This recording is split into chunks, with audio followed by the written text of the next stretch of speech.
जिसका नाम है सेल डिवीजन, हिंदी में बोले तो कोशिका विभाजन। इससे पहले हम लोग जो चीजें पढ़े हैं वो कोशिका वाला जो पार्ट हो या कोशिका के अंदर पाए जाने वाले ऑर्गेनेल्स हो, एंडोप्लाज्मिक रेटिकुलम हो, न्यूक्लियस हो, न्यूक्लियोलस हो, गोल्जी बॉडीज हो, राइबोसोम हो, ठीक है, इन सभी चीजों के बारे में, माइटोकॉन्ड्रिया हो, सेल वॉल हो, सेल मेम्ब्रेन हो, इन सभी चीजों के बारे में जो पढ़े हैं ये भी एक इंपॉर्टेंट रोल अदा करते हैं। वह चाहे आपका इंटरमीडिएट लेवल हो या आपका ग्रेजुएशन लेवल हो या पोस्ट ग्रेजुएशन लेवल हो या अन्य कहीं जो कॉम्पिटिटिव एग्जाम हो, वहां पर इस सेल वाले जो क्वेश्चन होते हैं काफी भरपूर मात्रा में पूछे जाते हैं। आपके नीट में तो क्वेश्चंस पूछे गए थे इस बार। जो आज मैं टॉपिक पढ़ाने वाला हूं सेल डिवीजन, इस पे मैं कुछ क्वेश्चंस भी कराऊंगा। आज पहले टॉपिक चालू हो जाए। सेल डिवीजन का मतलब क्या होता है, सबसे पहले हमें ये जानना होगा। कोशिका विभाजन कहते किसे हैं, ठीक है। आप मानो एक चीज बताओ, एक कोशिका है, यह एक कोशिका है, ठीक है, एक कोशिका है और इसे किस प्रकार से विभाजित होना है, तो हम पहले क्या कहेंगे, सेल मतलब कोशिका विभाजन को हम क्या कह सकते हैं कि वह प्रक्रिया जिसमें एक पुरानी कोशिका या जिसमें एक मातृ कोशिका दो नए संतति कोशिकाओं में बट जाती है, उसे ही कोशिका विभाजन कहेंगे। नहीं समझे ना भैया? देखो एक चीज मैं बता रहा हूं ये है पुरानी कोशिका, ये जो मैं बनाया हूं ये पुरानी कोशिका है। इस पुरानी कोशिका के अंदर न्यूक्लियस होगा, इतना बात आप लोग जानते हो। न्यूक्लियस होगा, न्यूक्लियस के अंदर न्यूक्लियोलस होगा। एक पुरानी कोशिका है, मैं एंशिएंट सेल मान रहा हूं। एंशिएंट सेल है, एंशिएंट सेल। अब एंशिएंट सेल है और इस एंशिएंट सेल में क्या हुआ, विभाजन हो गया। ये बीच से कट गई और बीच से कट करके दो नई कोशिकाएं बना ली और इनके अंदर नए नए केंद्रक बन गए, तो इसे ही तो कोशिका विभाजन कहते हैं। क्या हुआ कि एक पुरानी कोशिका का दो नई कोशिकाओं में बट जाना ही कोशिका विभाजन कहलाता है। एक पुरानी कोशिका का दो नई कोशिकाओं में बट जाना ही कोशिका विभाजन कहलाता है। यही हमें आज पढ़ना है, यही चीजों को हमें आज डिफाइन करना है और इन्हीं चीजों को डीप तक लेके जाना है कि आप लोगों को कहीं दिक्कत ना हो। अब क्या होगा देखिएगा, कोशिका विभाजन कोई कभी कभी पूछ देता है ना कि कोशिका विभाजन होता क्यों है, आखिर में होता क्यों है। ये पुरानी कोशिका दो नई कोशिकाओं में बट गई, चलिए ठीक है, ये तो कोशिका विभाजन हो गया, लेकिन होता क्यों है, यहां पर थोड़ा आप फंस जाते हैं। तो इससे जानने के लिए मैं बता रहा हूं क्या होगा। ये मान लीजिए भाई साहब एक कोशिका है, सुंदर सी कोशिका बना दिया। एक कोशिका है और एक कोशिका के अंदर यह केंद्रक है और केंद्रक के अंदर यह न्यूक्लियोलस है और ऐसे आपके जेनेटिक मटेरियल जिन्हें डीएनए बोला जाता है वो पाए जाते हैं, ठीक है, जेनेटिक मटेरियल्स पाए जाते हैं। हुआ क्या कि यह कोशिका जो है पुरानी वाली कोशिका, यह कभी पहले आकार में छोटी थी, कभी आकार में पहले छोटी थी, लेकिन हुआ क्या भाई साहब, इस कोशिका छोटी थी लेकिन कोशिका को इसके अनुकूल वातावरण मिला और जिसके कारण इस कोशिका के अंदर पाए जाने वाले साइटोप्लाज्म जीव द्रव्य की मात्रा बढ़ गई और जब जीव द्रव्य की मात्रा बढ़ी क्या होगा, साइटोप्लाज्म की मात्रा इंक्रीज हो गई, बढ़ गई। और जब साइटोप्लाज्म बढ़ा तो कोशिका भी बढ़ गई और कोशिका बढ़ गई, लेकिन एक बात ध्यान में रखिएगा, यह छोटी कोशिका यहाँ पर बड़ी कोशिका हो गई, लेकिन यह जो केंद्रक रहा यह छोटा का छोटा ही रह गया। भाई साहब एक चीज बताइए, आपका घर पहले छोटा था तो आप खूब मजे से खाते थे, पीते थे, ऐश करते थे। लेकिन आपके घर में सदस्यों की संख्या बढ़ गई और ज्यादा सदस्य हो गए, तो आप घर में बंटवारा करना चालू कर देते हो कि मुझे अच्छा भोजन नहीं मिल पा रहा है, खाना नहीं मिल पा रहा है, पानी नहीं मिल पा रहा है। ठीक है, उसी प्रकार से यह केंद्रक है, यह पूरी कोशिका का नियंत्रण करता है, यह पूरी कोशिका का मस्तिष्क कहलाता है। यह छोटा ही रह गया, कोशिका बड़ी हो गई, कोशिका की चाहे बढ़ गई, लेकिन न्यूक्लियस छोटा रहा तो न्यूक्लियस सभी को दे पाएगा? उतनी बड़ी कोशिका को सब व्यवस्था कर पाएगा? नहीं कर पाएगा। यही होता है, यह न्यूक्लियस, यह केंद्रक छोटा रहा, कोशिका बढ़ गई, जीव द्रव्य बढ़ गया, और यह कोशिका अब क्या करेगी? अब कहेगी भैया हम विभाजन करेंगे, क्योंकि मुझे, यह केंद्रक कहेगा मुझसे सहा नहीं जा रहा, और यही कोशिका आगे चल करके दो छोटी छोटी नई कोशिकाओं में बट जाती है। यह दो छोटी छोटी नई कोशिकाओं में बट जाती है। ठीक है, और इसे ही कहा जाता है डॉटर सेल। डॉटर सेल बोला जाता है इसे। ठीक है, इसे डॉटर सेल बोल दिया जाता है, तो इसे ही पढ़ना है। ठीक है, तो आप अब तो समझ ही गए होंगे कि कोशिका विभाजन किसे कहते हैं। वह प्रक्रिया जिसमें एक पुरानी कोशिका दो नए नए कोशिकाओं में बट जाती है, कोशिका विभाजन कहते हैं। ठीक है, आप पढ़ेंगे कि कोशिका विभाजन कितने प्रकार का पाया जाता है। कोशिका विभाजन कितने प्रकार का पाया जाता है। ठीक है, कोशिका विभाजन के प्रकार, कोशिका विभाजन, कोशिका विभाजन के प्रकार। ठीक है, टाइप ऑफ, इंग्लिश भी लिख दे रहा हूं, टाइप ऑफ सेल डिवीजन, मतलब कोशिका विभाजन के प्रकार। तीन प्रकार की कोशिका विभाजन होती है, तीन प्रकार की कोशिका विभाजन होती है। पहला होता है सूत्री, सूत्री कोशिका, सूत्री कोशिका विभाजन, सूत्री कोशिका विभाजन। दूसरा होता है, सूत्री कोशिका विभाजन को क्या कहेंगे हिंदी में, इंग्लिश में? माइटोसिस, माइटोसिस बोला जाता है भाई साहब, इसे माइटोसिस बोलेंगे। दूसरा होता है असूत्री, असूत्री कोशिका,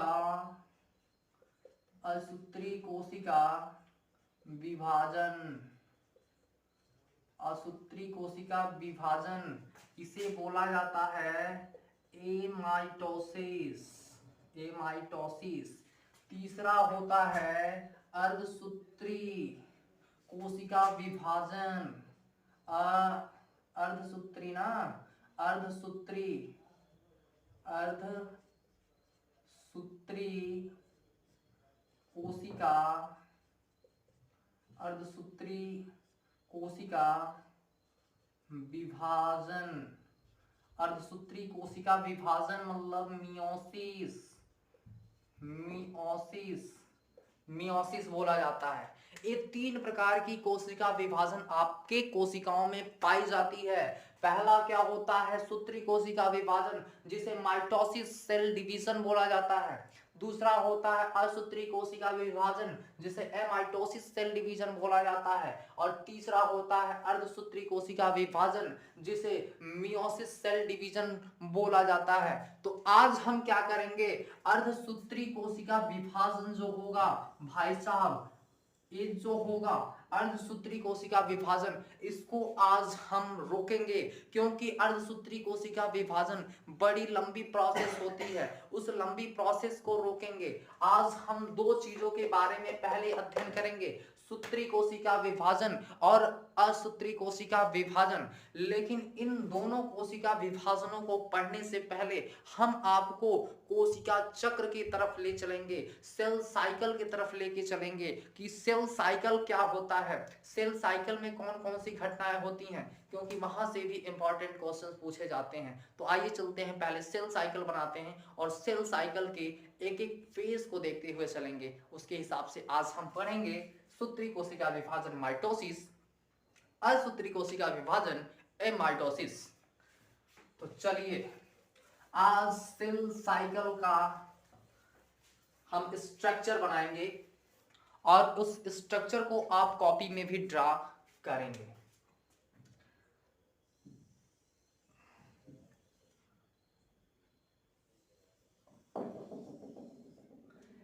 यह हो गया साइकिल। अब क्या होगा, इस साइकिल को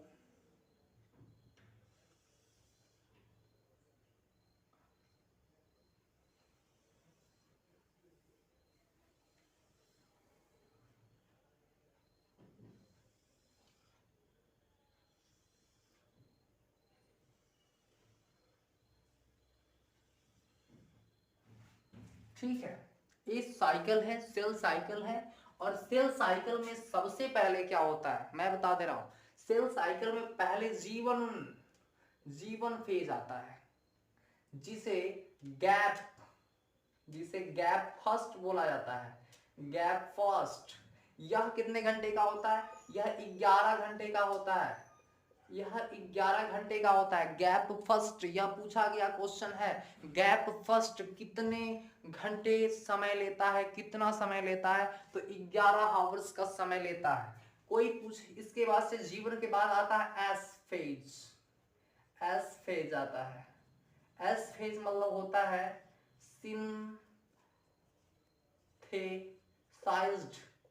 सिंथेसाइज्ड फेज। सिंथेसाइज्ड फेज में क्या होता है, डीएनए जो होता है ना, डीएनए डबल हो जाता है, मतलब उसमें रेप्लिकेशन होता है, डीएनए डबल हो जाता है, जेनेटिक मटेरियल डबल हो जाता है। इसके यह कितने घंटे का होता है, तो यह 8 आवर्स का होता है, यह 8 घंटे का होता है। यस फेज के बाद आता है G2 फेज। G2 फेज को गैप सेकेंड भी बोला जाता है। और यह 4 आवर्स का होता है, यह 4 आवर्स का होता है। और ये जो प्रोसेस होता है जीवन, यह 11 घंटे के बाद गैप के बाद आता है सेकेंड फेज जो होता है एस फेज, जिसमें डीएनए जो होता है ना वह डबल हो जाता है, सिंथेसाइज करता है और डबल हो जाता है। उसके बाद आता है गैप सेकेंड, ठीक है, यह 4 घंटे का समय लेता है। अब इन सभी चीजों के बाद अब होगा, अब जो कोशिका होगी ना वह प्रोफेज अवस्था में जाएगी, प्रोफेज से मेटाफेज में जाएगी, मेटाफेज से एनाफेज में जाएगी, एनाफेज के बाद टीलोफेज में जाएगी, और टीलोफेज के बाद साइटोकाइनेसिस हो जाएगा और एक नई कोशिका 2 नई कोशिकाओं, एक पुरानी कोशिका 2 नई कोशिकाओं में बट जाएगी। ठीक है, तो अब देखते हैं इन जो फेज होते हैं, इतनी जो यह साइकिल बनाया हूं, इसमें कुछ काम होता है, कुछ क्रियाएं होती हैं जिसको आपको याद रखना होगा, जिसको आपको क्या करना होगा, आपको याद रखना होगा। ठीक है, इन सभी को यदि पिक्चर ड्रॉ करना है तो पिक्चर को ड्रॉ कर लीजिए। तो आपने इस पिक्चर को ड्रॉ कर लिया, तो अब हम आगे पढ़ेंगे कि इन सभी फेजों का अपना अलग अलग काम होता है।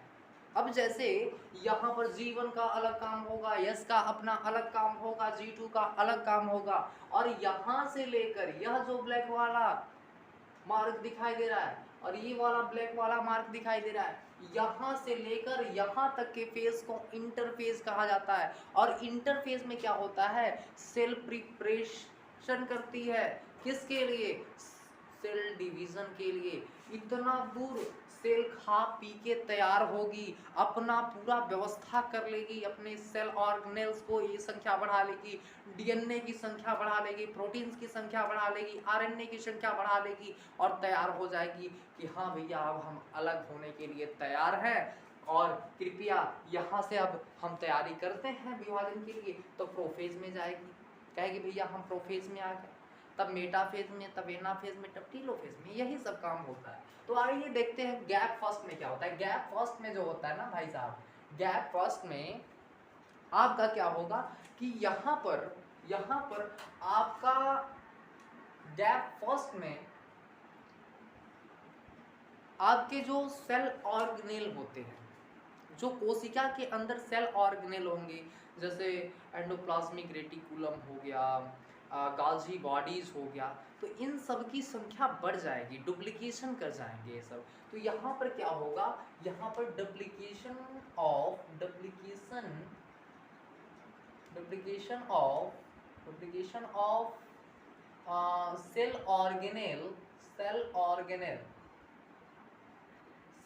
Cell organelles accept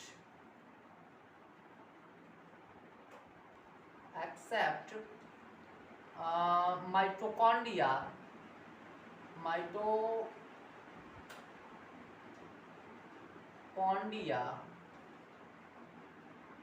and plastid। मतलब यहाँ पर माइटोकॉन्ड्रिया और प्लास्टिड को छोड़ करके जितने भी सेल ऑर्गेनेल होते हैं उनका डुप्लीकेशन हो जाता है, मतलब उनकी संख्या यहाँ पर जीवन गैप फर्स्ट में बन जाती है। उसके बाद से यहाँ पर यह तो पहला पॉइंट हो गया। दूसरा पॉइंट यहाँ पर सिंथेसिस हो जाता है, किस चीज का, प्रोटीन का। यहाँ पर protein synthesis of DNA for DNA synthesis. यहाँ पर प्रोटीन का जो होता है ना, प्रोटीन का इस फेज में गैप फर्स्ट में यहाँ पर प्रोटीन बन जाती है, यहाँ पर प्रोटीन बन जाती है। क्यों? क्योंकि इसके बाद से सिंथेटिक फेज है। सिंथेसिस फेज में क्या होगा, डीएनए की मात्रा बढ़ेगी, तो इसलिए यहाँ पर पहले ही प्रोटीन बन जाता है। क्या होता है, सिंथेसिस ऑफ प्रोटीन हो जाता है, यहाँ पर सिंथेसाइज कर जाता है प्रोटीन। यह दो बात बहुत ही याद रखिएगा, क्योंकि पूछा हुआ क्वेश्चन है यहाँ पर। क्योंकि ऐसा क्वेश्चन पूछा जाएगा कि वह कौन ऐसी अवस्था होगी जिनमें कोशिकांग जो होंगे की मात्रा बढ़ जाती है। तो कोशिकांग की मात्रा कब बढ़ेगी, जब वह अपनी तैयारी कर रहा हो कि हम कोशिका विभाजन करेंगे, उस समय। किसमें, तो गैप फर्स्ट में। ठीक है, तो गैप फर्स्ट हो गया। अब गैप सेकेंड में के पहले एक आती है अवस्था सिंथेसिस अवस्था, या सिंथेसाइज्ड फेज जिसे बोला जाता है, एस फेज बोला जाता है। सिंथेसाइज्ड फेज में क्या होगा, यहाँ पर डीएनए सिंथेसिस होगा। डीएनए सिंथेसिस मतलब डीएनए की मात्रा जो 2 थी अब बढ़ के 4 हो जाएगी, मतलब यहाँ पर डीएनए 2 गुना हो जाएगा, मतलब डीएनए की मात्रा बढ़ जाएगी। अब डीएनए की मात्रा यहाँ पर बढ़ेगी, और इसके साथ साथ यहाँ पर एक पॉइंट और याद रखिएगा, यहाँ पर हो जाता है सिंथेसाइज्ड ऑफ या डुप्लीकेशन ऑफ सेंट्रोसोम। तारक काय जो होता है ना, तारक काय जो होता है, उससे तर्क तंतु निकलते हैं, स्पिंडल फाइबर्स निकलते हैं, जो सेल के क्रोमोसोम के काइनेटोकोर से जुड़ते हैं और उनको अलग अलग ध्रुवों पर, मतलब 2 अलग अलग ध्रुवों पर खींचने का काम करते हैं, विपरीत दोनों ओर। उनके जो क्रोमेटिड्स होते हैं ना, गुणसूत्रों में क्रोमेटिड्स पाए जाते हैं, ठीक है, उनको 2 अलग अलग पोलर पर, 2 अलग अलग ध्रुवों पर ले जाने का काम करते हैं, 2 विपरीत ध्रुवों पर ले जाने का काम करते हैं। तो उसका सिंथेसिस ऑफ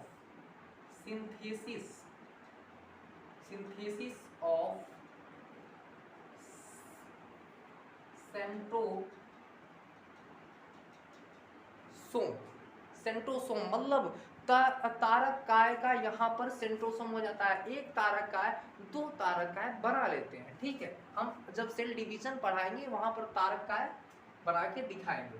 उसके बाद से यस फेज के बाद आता है G2 फेज। तो G2 फेज के भी कुछ होते हैं, G2 फेज में भी कुछ होते हैं।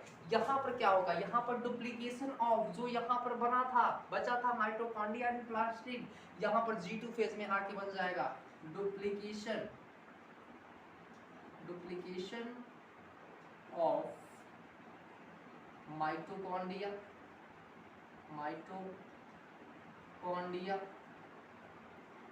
And plastid. यहाँ पर माइटोकॉन्ड्रिया एंड प्लास्टिड का डुप्लीकेशन हो जाएगा। यहाँ पर G2 फेज में आकर के माइटोकॉन्ड्रिया और प्लास्टिड 2 हो जाएंगे। उसके बाद से क्या होगा, यहाँ पर कुछ आरएनए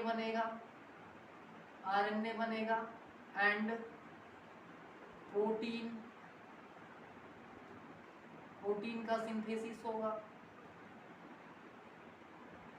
प्रोटीन बन जाएगा। और प्रोटीन के साथ साथ यहाँ पर प्रोटीन भी बनेगा और प्रोटीन के साथ साथ यहाँ पर एक ट्यूबलिन भी प्रोटीन बन जाएगा। यहाँ पर एक ट्यूबलिन प्रोटीन का भी फॉर्मेशन होता है, ट्यूबलिन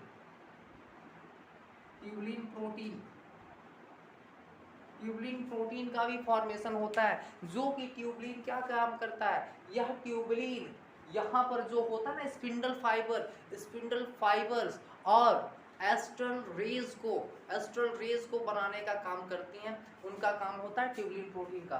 तो G2 फेज में क्या हुआ, duplication of mitochondria and plastid हो गया। उसके बाद से आरएनए एंड प्रोटीन का सिंथेसिस हो गया, क्योंकि इसके बाद से यह अंतिम प्रावस्था होती है। इसके बाद से यम प्रावस्था में जाती है जो सेल होती है डिवीजन के लिए, और उसके बाद से ट्यूबलिन प्रोटीन का भी सिंथेसिस हो गया। तो आज हम लोगों ने यहाँ से लेकर और यहाँ तक मतलब यह इंटरफेज पूरा आज पढ़ लिया।